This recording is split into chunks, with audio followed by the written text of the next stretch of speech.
September 16, 2014. Memorial of Saints Cornelius, Pope, and Cyprian, Bishop, Martyrs. A reading from the first letter of St. Paul to the Corinthians.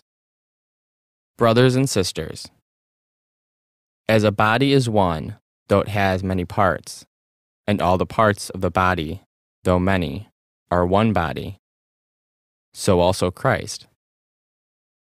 For in one Spirit we were all baptized into one body, whether Jews or Greeks, slaves or free persons, and we were all given to drink of one Spirit.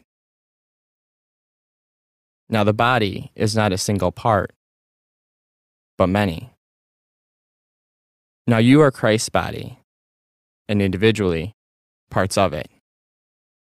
Some people God has designated in the church to be, first, apostles, second, prophets, third, teachers, then, mighty deeds, then gifts of healing, assistance, administration, and varieties of tongues. Are all apostles? Are all prophets? Are all teachers? Do all work mighty deeds? Do all have gifts of healing? Do all speak in tongues? Do all interpret? Strive eagerly for the greatest spiritual gifts. The word of the Lord. The responsorial psalm. The response is, "We are his people, the sheep of his flock." Sing joyfully to the Lord, all you lands. Serve the Lord with gladness. Come before him with joyful song. We are his people, the sheep of his flock. Know that the Lord is God.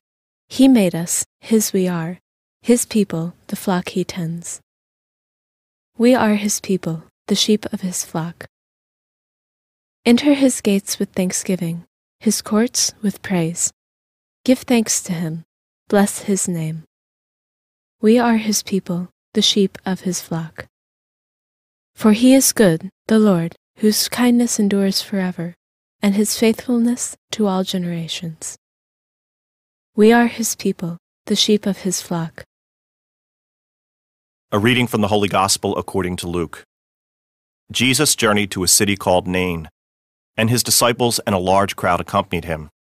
As he drew near to the gate of the city, a man who had died was being carried out, the only son of his mother, and she was a widow. A large crowd from the city was with her. When the Lord saw her, he was moved with pity for her and said to her, "Do not weep." He stepped forward and touched the coffin. At this the bearers halted, and he said, "Young man, I tell you, arise." The dead man sat up and began to speak, and Jesus gave him to his mother. Fear seized them all, and they glorified God, exclaiming, "A great prophet has arisen in our midst, and God has visited his people." This report about him spread through the whole of Judea and in all the surrounding region. The Gospel of the Lord.